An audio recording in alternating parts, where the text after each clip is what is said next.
Welcome back to another installment of the Valorant Kitchen Tier List, where I give you a full tier list for each map broken down by agent class, because some agents are fine dining on one map and hot garbage on another. There's some pretty big changes this patch. Riot's looking to bring balance to the duelist class with a huge buff to Waylayer and nerfs to Reyna, Phoenix and Neon, as well as a slew of visual clarity changes. And of course, the map pool rotations say goodbye to Pearl and Split and welcome back Bind and the new map Corrode. I'll have a further breakdown of Corrode in the coming days once I've had the chance to test things out fully. If someone at Riot sees this, can I please have early access to future updates? So make sure you subscribe if you want to see that. And if you want the full graphics for the tier list you see in this video, head on over to my Patreon where you can get them for free, or support me and this channel by becoming a sous chef member and getting access to Premiere playbooks, duo books, and more. To celebrate the release of the new map, you can use the code Corrode to get 50% off your first month. Before we dig into the tier list, let's cover the agent changes first. Waylayer's kit released with a bit of clunkiness, so she's effectively getting a number of timing adjustments to make her kit feel more fluid to play with. And golly gosh, these changes feel really good, especially the gun pullout time after dashing in with light speed. You can feel the difference immediately, as well as your huge flicker on refract. You are out of there instantly, and if you ever die with that active now, it is 100% your fault. Yep. Reyna is getting a nerf to her Leer. It's dropping from 100 HP to only 80, which is a significant amount because it's only 2 bullets from the Vandal to destroy it, which is huge, and it's a serious consideration to buy the Vandal if you're a Phantom gamer versing a Reyna. Phoenix and Neon are both getting nerfed in a similar way. Phoenix's flash wind up and Neon's stun wind up have both been slightly nerfed. It's not major, but it is noticeable and will give your opponents a little bit more time to react to your util. There was also several visual effect updates to a number of pieces of util, which are in the patch notes. I'll put them up here. These are clarity changes, so essentially these are easier to see or hear or recognize now exactly where you're in danger from, which does mean they are sort of indirect nerfs, but it's nothing too crazy, don't worry. Okay, let's get into what we're all here for, the tier list. As always, we go through the maps in alphabetical order broken down by each agent class. You might notice the big winners of these changes are the Sentinels, who continue to get stronger and stronger as the trend continues of nerfing duelists and initiators util. All right, without further ado, let's dig in. Duelist Yoru is finding it more difficult to perform on Ascent with less breach and Teo floating around as teammates, and Vice's pick rate plummeting. He doesn't even bring counter pick value to trigger the wall with decoy, so he drops down to 2 stars. The flash nerf is noticeable, but Phoenix is still arguably the best agent on Ascent. It's still much better in the second duelist slot. This was Waylayer's best performing map before the buffs, and I expect her to feel really strong on Ascent, remaining at 2 stars for now, but only because you're still fairly reliant on teammates to set you up. You should be able to be a bit more self-reliant than before. Ever since Teo was nerfed, Server has remained at the top of the Ascent Initiator tier list. If you're not comfortable on him and you do need to fill Initiator, Skye is a great choice for someone who's a bit more straightforward. Dog can replace the drone for A and B main. Flashing out sight is incredibly valuable, plus keeping your teammates healthy keeps them happy and more bearable. Clove's presence and win rate continues to persist despite their nerfs. Their self-enablement with pick-me-up and post-mortem smokes just means that you get to go far less punished for the mistakes you make, which means even bad Cloves or Cloves having a bad game always bring some baseline value. You'll see them rise in my rankings this patch. For controller mains, Omen is still going to be your best bet for skill ceiling. Sentinels are in a really good place, and double Sentinel comps are performing very well on Ascent. As long as your team is willing to rotate and lurk on attack side to compensate for your lack of exec util, your defense side is just too strong and layered for ranked teams to be able to coordinate and push through very well at all. It's best to pair 2 different subclasses of Sentinels together so you get the best of both worlds, like you can see here on the screen. Sage has unparalleled stall plus some sneaky wall positions that can create picks that net you a couple of extra rounds per half from the advantages you can create. Deadlock is awesome for both attack and defense, and when paired with another Sentinel who can hold flank for her, she can play in the pack as a pseudo initiator, especially on A site where you can grav net backside and throw a barrier mesh over into tree. And if you want a more in-depth video about setups and how to defend on Ascent, please check out the Valorant Kitchen Ascent Defense Guide. The most unique map in Valorant, Bind, returns to the competitive map pool. Raze has been a great pick on Bind since its inception. One of the reasons for that being because there's 2 lanes for each site, Raze has the ability to safely clear for herself, meaning your initiator can push one of the other lanes instead of having to clear for your duelist. Also, her satchels give you insane entries and verticality options. Yoru excels in a different way. The teleporters bring a whole new dimension to his decoy and gate crash, being able to jump back and forth across the map, including faking it. So if you love playing those mind games, definitely give Yoru a try.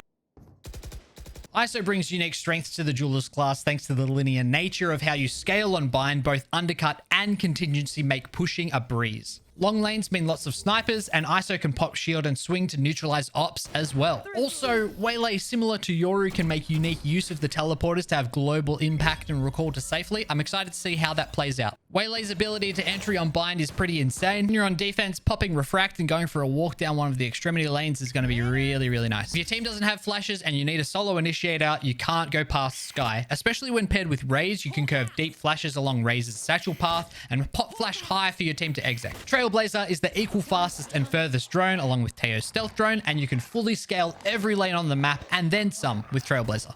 On defense, it's incredible for re-clearing, and you should spend most of your time on B, flash to punish teams scaling up B long, and you can flash or dog through the orange TP to clear outside showers. Fade and Gecko round out our holy trinity of initiators for bind. If you have a flash duelist, go ahead and run these guys solo. Otherwise, they pair great together. They have a lot of similarities, but that actually gives them great synergy and combo potential. Dizzy plus Haunt for entry makes it hard to shoot both. Mosh Pit plus Seize is a great kill combo, and you can snowball momentum with Prowlers and Wingman. Gecko obviously has the unique ability of planting and diffusing with Wingman, which is incredibly good on bind because the default plants are easily targetable from off-site, and when you're bursting onto site, having Gecko's extra gun helps you secure the site and save time from planting quickly, and that can often be the difference between whether or not a defense fast floods back on you in time or you get it down. It's not often that Brimstone sits atop a tier list, but when mid doesn't exist, Brim's lack of rechargeability on his smokes matters much less. Having 3 smokes for A site makes a big difference too. Those 3 smokes also allow you to do a strictly B long exec. When you want to avoid hookah, you can just smoke it off, as well as the other 2 entrances to B site. His molly wins hella rounds in post plant, but it's also a great anti-flood tool. And for our sentinels, everyone is good here, except KJ. There's not really any good places for lockdown, and having both alarm bot and turret is a bit overkill for how you want to anchor site. Generally, when anchoring as a sentinel on bind, you'll be tripping or blocking one lane and contesting the other with some kind of trap or fight. It's okay to play deeper on site, but if you get left on site, it's very difficult and can be overwhelming to hold as the attackers push through 2 lanes. So when you can fight a choke, do so. This is undoubtedly Deadlock's best map in the game, in my opinion. Defensively, your senses are incredible, particularly on B site, where a stun below hookah is guaranteed on exec, but beware of lurkers because you can silently drop out of hookah. Walling off B long denies attack from TP rotate, and you can net through either TP to help whichever site you're not on. Barrier mesh is also super annoying to deal with in post plant. Deadlock can wall back site in ways that's very hard to shoot out, or she can focus on locking down either elbow or lamps, and if you're able to control either of those spaces in the post plant, it's very hard for the defenders to retake. Cypher has a bunch of shenanigans that he can do on defense when anchoring sites with his trip, cages, and cams. And because of the layout of the map, you can play for kill trips on site a lot more than you can with other maps. Say for example Haven, where you have to spread your trips out across the map to hold space for your team. Plus on attack, he's the only sentinel that can fully cover flank by having a trip in each of the flanking lanes, the only exception being vertical dash or TP abilities that can get past them. But if you're playing close enough, you're going to hear it, which is just like your trip going off anyway. And because of the 4-lane setup, his cam helps with pseudo initiation to push both lanes at once. Alrighty chefs, Corrode is here and I've been really enjoying playing it the last couple of days. I'll touch on some map strategy elements as I go through these agents, but I'll go more in depth in a coming video, a full Corrode map guide. If you have any questions about Corrode, leave a comment below and I will try to answer all of your questions in the map guide video. Okay, so Corrode's sites are not designed to work for dive duelists, especially A. It's completely enclosed, and even on B site, if you dive deep into site, you're going straight into a crossfire. And there's not a whole lot of consistent advantage to be gained from verticality. So that shifts our focus more towards agents who can push people out of space or manipulate side angles. Neon and Phoenix stood out to me initially because of how they can use their wall to help you fight a yard on attack side. Follow up with Stun or Molly to clear pocket. And this map probably has the most places to get a lot of value out of Phoenix Flash because of all the tight corners. On B site, you can use your walls to manipulate the space so you can pressure up towards and take elbow before taking the rest of the lower part of site. Raze also excels here. She's great with her boombot to help clear the millions of corners. Her nade can be used for both trip destruction, clearing pockets of space, and her satchels have tons of flexibility, giving you access to vertical spots on the map, destroying trips, or even just mini diving out to break sightlines. And lastly, for our duelist, but certainly not least, the real star here is Yoru. His gate crash is insane on Corrode. You can scale up mid in a way that no other agent can. there's one particular play pattern that Yoru has access to that is so broken it will change the way that you can play the map. I will talk about that more in my Corrode video, so make sure you subscribe to see when it comes out. You can use your crash to rotate across the map, which allows you to bypass the treacherous waters that is crossing mid, or you can start with more players there for the contest early, knowing that your Yoru can flip on the extremities of the map. I don't rate flashes very highly at all on Corrode, but the way that Yoru is able to bounce his flashes means that he can enable himself around corners, which is really just the cherry on top. Now, if you've played Corrode, you're probably aware that it is paper thin. A site is completely enclosed, and to compensate, the walls are penetrable with heavy weapons. This also applies to B site and mid, although it is less prominent. Therefore, naturally, Sova and Fade will have an edge over other initiators. Their ability to scan for wall bangs with heavy pen weapons is a huge deal. They can also both clear pockets of space with Cs and shock darts, and the value that you get out of prowlers with the amount of tight corners that you can clear is just ludicrous. The other initiator who fills this criteria very well is Gecko.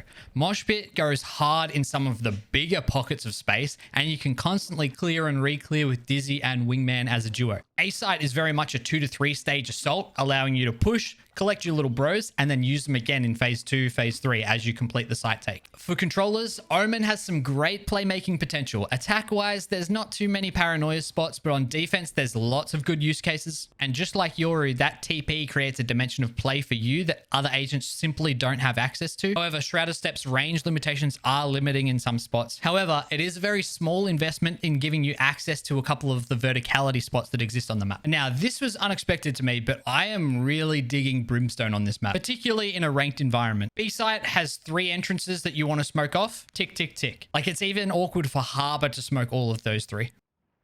A-site, you can even get away with a single smoke. So if you manage to take site, you can smoke off Crane and re-smoke it 2 more times. Stim Beacon is incredibly helpful for allowing your team to push out in A yard, as well as you can use it to speed up your defensive rotates, and having that stim buff in mid is quite helpful for any skirmishes you might run into. Cypher is an obvious candidate, especially with the map being new. Tripping lurks and saving you from timings that you're not aware of yet will go a long way. Cypher also makes great use of heavy pen weapons with his trips and cam through heavy walls, including absolutely cringe A post plants. Vice is also incredible here. She brings so many things that you want. She can be a great anchor B. She can help with the A yard defense. Her global range on sheer gives you freedom to move around the map. You can lurk, contest mid with your flash. That flash is also really handy for initial main contact, and brings a flash to execs, which can be used to support your scan initiator. And just quickly before we get into Haven, I'd like to let you know I've partnered up with Gosy Academy to provide playbooks for their 10-mans program. So if you want to take your game to the next level and get some coached 10-mans practice in, my affiliate link is in the description. If you do sign up, let me know how you go. Haven. The nerfed Neon is still very hard to deal with. Her speed lets her break through standard util patterns and can play fast rotate on defense, which is so helpful when attack has an extra choice to choose from. Breach takes a step down the rankings as a solo initiator. The nerf to his stun timing makes it that much easier to avoid. While you can compensate for barrier setups with no problem, impromptu stuns seem to be missing a lot more often. It just means that he's much more reliant on having another initiator or more util to combo with. I don't know what to tell you. Sova's still a beast on Haven. The clarity change on Recon doesn't affect anything. If your team locks in 2 no-flash duelists though, I do recommend picking up Skye to support them. Skye brings a bit of extra pace, which might suit your style, or helps simplify the game for you if you're feeling initiator. The Haven meta is quite fast right now, which is allowing Clove to thrive and not worry too much about their long smoke cooldowns. The recent-ish metal change is great for contesting A lobby too, and if you die fighting in sewers, you can still smoke Garage, B, and A site.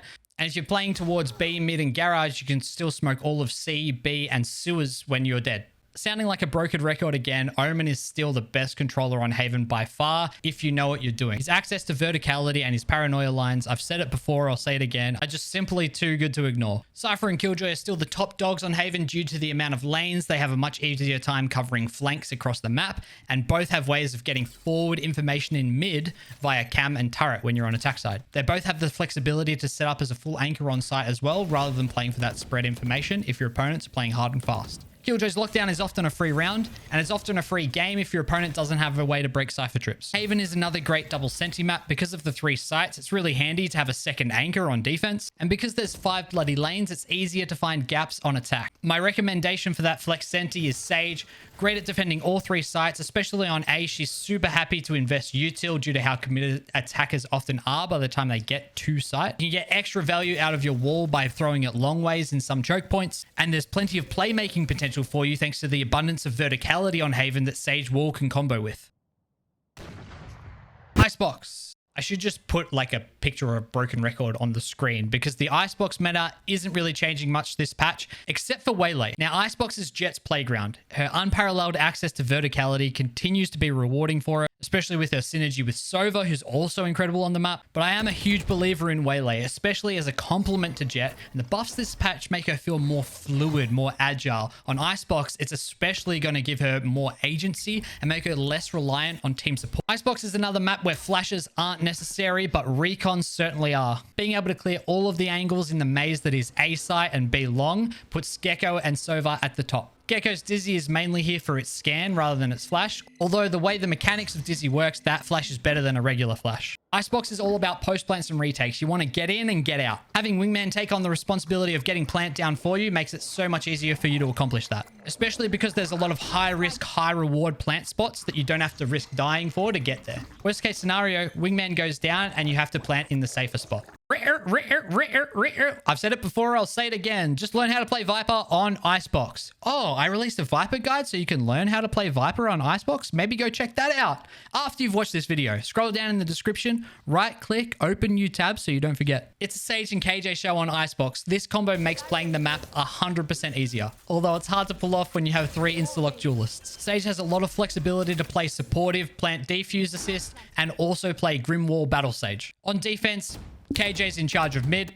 Let her handle it. She's got this. She's the only agent that can properly cover it. And that counts for attack too. Putting your turret to spot tube and orange allows you to play off of it whilst also watching any flankers from B. And if you're playing KJ and using your turret to watch flank like this, like, you're a lost cause. Seek help. Lotus. The nerf to Neon Stun doesn't affect your ability to control A main with it, although it is a 200 credit cost. It is still worth it for that map control. Raze also has a great time controlling A on defense with her free nade, as well as being able to hit C better than any other duelist in the game. The nerf to Breach of Stun actually makes a big difference on the A fight. The new timing makes it so you can't lock attackers into A lobby because it's easy to run past, so you can only stun for the wide swing, but it's too slow to stop the first shot of attackers. Fade is still consistently outperforming every other initiator, and it makes sense. I spoke about a few of those reasons for Fade in the last tier list. One thing that you do need to be doing though is getting an Odin into your hands or your teammates' hands. The Odin spam is so real on this map. Okay, so for controllers, I've done something a little bit weird for Lotus. I have no solo controllers in S tier. There's no doubt in my mind that if you can get a comp together with Clove and Viper and you know how to play that Viper role, it's the best ranked comp in the game for Lotus right now. This is the easiest map in the game to get insane Viper value in a ranked environment, and I think no other controller setup comes close, which is why no one's in S tier. Omen losing his one ways a while ago has seen him on a steady decline. Ranked play is often too uncoordinated to get value out of Paranoia on Lotus. There's already limited use cases on the map, but most of the good ones are in a retake scenario, and you're just not having proper retakes in ranked. Last tier list video, I spoke about how I thought Deadlock was a sleeper insane pick, and I was right. Even with the Teo nerfs, Deadlock is a bit of a Swiss Army knife on Lotus. Gravnet is amazing for root control on both sides. She can anchor C as well as anybody other than Vice. You even have the flexibility to set your sensors on C and run to A to Gravnet at the start of the round.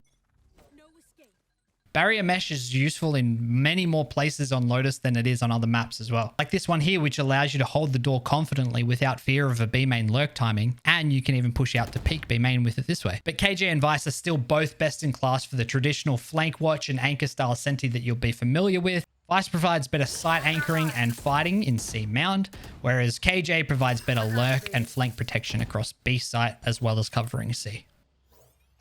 Last map of the pool, it's Sunset. Neon and Phoenix have both been dominating on Sunset, so it'll be interesting to see if they can remain at the top despite their nerfs. Similar to how Yard works on Corrode, that wall across the front of B site helps simplify the exec for your teammates, and the same can be said about pushing up A main. Neon's particularly good at abusing the Judge on Sunset. You can get into nooks and crannies without having to take your long range fights and then pick up a Vandal for the rest of your push. Fade remains at the top of the tier list for Sunset. She's got open rooftops for hard to shoot haunts and high value Caesars, and corners that are prowlers that are great for clearing. The fight for A main continues to be important, and Breach's stun here is still fantastic at punishing this fight. Despite the nerfs last patch, fighting on barrier and trapping it are both great options. He's also one of the best agents to support Neon, who can go deep really fast and make use of those long range stuns. Brimstone continues to perform well, and like I pointed out last video, Stim Beacon is super underrated for attacking on A side. Making use of those same lines that Breach Stun does, Omen's Paranoia gets a lot of value on Sunset and continues to use that one way to dominate A side. Plus there's a couple of really handy teleport spots where you can get access to verticality and get some free picks. For Sentinels, Chambers' ability to take early lines in mid and A and B on defense is super valuable, and this is his best performing map right now. There's some good attack side setups which allow you to play passively and hold space for your team, or get aggressive with your lurks as well. Vice is a complete monster on Sunset right now. Her ability to lock B site down is unrivaled. And since the Yoru nerfs, hardly anyone is playing Yoru on Sunset, making it insanely hard to break through your wall. And here's the secret ingredient for you. Don't put Sheer right up against the barrier. Pull it as far away from the wall as you can, without leaving a gap that someone can walk through. This means if your teammate smokes, they can't strafe jump to trigger the wall from inside your smoke. Thanks so much for watching. If you found this video helpful, you might want to check out our other video guides on this channel or the Patreon content. And let me know below what agent, map, comp, game concept you would like to see a guide for next.